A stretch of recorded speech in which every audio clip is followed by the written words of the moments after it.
सबको नमस्कार. നമ്മൾ ഇന്ന് Calicut university FAUGP second semester AEC2 ഹിന്ദിയിലെ ആദ്യ കവിതയായ വ തോടത്തി പത്തർ എന്ന കവിതയാണ് നോക്കാൻ പോകുന്നത്. ഇത് എഴുതിയത് വളരെ പ്രസിദ്ധമായിട്ടുള്ള കവി സൂര്യകാന്ത് ത്രിപാഠി നിരാലയാണ്. ഈ വരികളിലൂടെ കവി ഇതാണ് ഉദ്ദേശിക്കുന്നത്.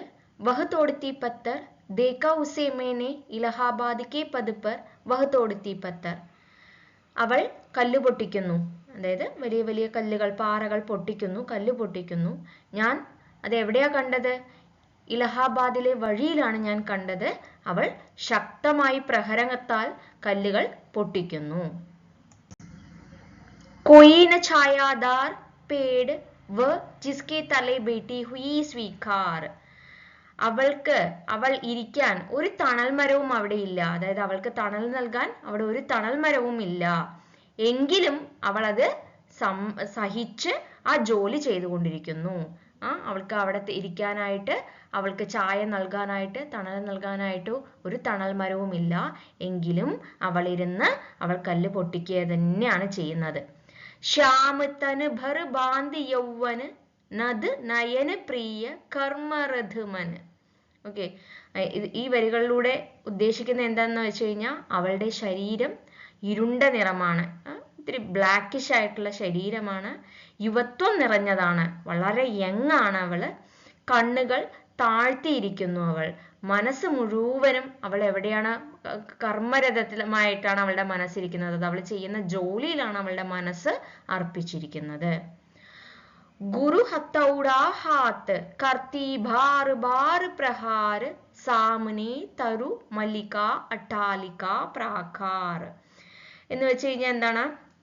അവളുടെ കയ്യിൽ ഒരു വലിയൊരു ഹാമർ ഉണ്ട്, അതായത് ഹത്തൗട പറഞ്ഞു കഴിഞ്ഞാൽ ചുറ്റിക, വലിയ ഹാമർ ഉണ്ട്, കല്ല് പൊട്ടിക്കാനായിട്ട് ഉപയോഗിക്കുന്നത് അവിടെ കയ്യിലുണ്ട്. അവള് വീണ്ടും വീണ്ടും അതിൽ ആഞ്ഞാഞ്ഞടിക്കുകയാണ്. ഏതില്? ആ കല്ലിൽ അവള് ആഞ്ഞാഞ്ഞടിക്കുകയാണ്. ഓക്കെ, അപ്പോൾ അവളുടെ മുൻപില് വലിയ വലിയ വൃക്ഷനിരകളുമുണ്ട്, കെട്ടിടങ്ങള്, മതിലുകള് എന്നുള്ള സമ്പന്നന്മാരുടെ ലോകം മാത്രമാണ് അവളുടെ മുന്നിലിരിക്കുന്നത്. പക്ഷെ അവൾ അതിലേക്കൊന്നും നോക്കാതെ അവൾ അവളുടെ ജോലിയിൽ മുഴുകിയിരിക്കുന്നു. അതാണ് ഈ വരികൾ കൊണ്ട് അർത്ഥമാക്കുന്നത്. ചढ़ रही थी धूप गर्मी के दिन. ഓക്കെ, അപ്പോൾ चढ़ रही थी धूप गर्मियों के दिन दिवा का तमतमाता रूप എന്ന് വെച്ച് കഴിഞ്ഞാൽ എന്താണ്? ഭയങ്കര വേനൽക്കാലമാണ്, ചുട്ടുപൊള്ളുന്ന ഉച്ചവെയിലാണ്. ആ ഉച്ചവെയിലാണ് ആ സൂര്യപ്രകാശം അവളെ വന്ന് അങ്ങനെ അവളെ ബുദ്ധിമുട്ടിക്കുകയാണ്. അപ്പോൾ നല്ല ഉയർന്ന, നല്ല വെളിച്ചമുള്ള അല്ലെങ്കിൽ ഉച്ചവെയിലുള്ള വെയിലത്ത് നല്ല ചൂടുള്ള ദിവസമാണ്. സൂര്യന്റെ കിരണങ്ങൾ, സൂര്യപ്രകാശം കത്തിക്കുന്ന പോലെ, നമ്മളെ കത്തിക്കുന്ന പോലെ ജ്വലിച്ചു കൊണ്ടിരിക്കുന്നതാണ്. മാത്രല്ല ഉടി ചുൽസാത്തി ഹുയിലു, അവിടെ വീട്ടുന്ന കാറ്റിന് പോലും ഭയങ്കര ചൂടാണ് ഫീൽ ചെയ്യുന്നത്. അപ്പൊ ആ ചൂടിൽ എങ്ങനെയാണ്? റുയി ജോം ജൽത്തി ഹുയി ഭൂ, ഭൂമി തന്നെ ഒരു പഞ്ഞി പോലെ കത്തുകയാണെന്ന് നമുക്ക് ഫീൽ ചെയ്യുന്നു. അത്രയും ചൂട് അനുഭവപ്പെടുകയാണെന്നാണ് ഇത്രയും ലൈൻസ് കൊണ്ട് മീൻ ചെയ്യുന്നത്. ഓക്കെ, ഗർദ് ചിൻഘി ചാ ഗയി പ്രായഹ ഹുയി ദൂപഹർ. അവിടെ അത് മാത്രമല്ല ഉള്ളത്, എന്താണ്? പൊടിയും ഭയങ്കര ചൂട്, ഭയങ്കര ആ പൊള്ളുന്ന ഒരു തോന്നലും ഒക്കെ എല്ലായിടത്തും നിറഞ്ഞു നിൽക്കുന്നുണ്ട്. ഏകദേശം ഉച്ച സമയമായി കഴിഞ്ഞിരിക്കുന്നു. പ്രായഹ ഹുയി ദുപഹർ എന്ന് പറഞ്ഞു കഴിഞ്ഞാൽ ഏകദേശം ഉച്ച സമയമായി കഴിഞ്ഞിരിക്കുന്നു. വഹ് തോടത്തി പത്തർ. ഈ ചൂടിലും ഇത്ര കഠിനമായ സാഹചര്യത്തിലും അവൾ എന്താ ചെയ്തുകൊണ്ടിരിക്കുന്നത്? കല്ല് പൊട്ടിച്ചുകൊണ്ടിരിക്കുകയാണ് എന്നാണ് കവി പറയുന്നത്. देखते देखा मुझे तो एक बार उस भवन की और देखा ചിന്നധാർ. എന്ന് വെച്ച് കഴിഞ്ഞാൽ അവൾ ആദ്യം ഒന്ന് എന്നെ നോക്കി, പിന്നെ അവിടെ കാണുന്ന ആ വലിയ വലിയ കെട്ടിടങ്ങളിലേക്ക് അവൾ ഒരു നിമിഷം നോക്കി. അതിനുശേഷം അവൾ ഒന്നും പെരുമാറിയില്ല. അവൾ വളരെ സഹജമായി അവളുടെ ജോലിയിൽ മുഴുകി. അവള് ആ വലിയ വീട് നോക്കി, ആ ലൈഫ്, അങ്ങനെ ഒരു ലൈഫും ഉണ്ട്, തൻ്റെ ലൈഫും അവൾ ഓർക്കുന്നുണ്ട് ആ നിമിഷം. പക്ഷെ അവൾ ഒന്നും റെസ്പോണ്ട് ചെയ്യാതെ അവൾ അവളുടെ ജോലിയിലേക്ക് മുഴുകിക്കൊണ്ടിരിക്കുകയാണ് എന്നാണ് ഈ ലൈൻസ് കൊണ്ട് ഉദ്ദേശിക്കുന്നത്. देखकर कोई नहीं देखा मुझे उस दृष्टि से जो मार खा रोई नहीं. അതായത് അവള് ആ ദൃഷ്ടി ഒന്ന് ആ ഭവനത്തെ നോക്കി, ആ വലിയ കെട്ടിടത്തെ നോക്കി, പിന്നെ എന്നെ നോക്കി. അവൾ ഒന്നും റിയാക്ട് ചെയ്തില്ല. അവൾ അവളുടെ ജോലിയിൽ മുഴുകി. ജോ മാർ ഖാ റോയി നഹി. അവള് നിലവിളിച്ച് കരയോ വിഷമം പറയുകയോ പരാതിപ്പെടുകയോ ഒന്നും ചെയ്തില്ല.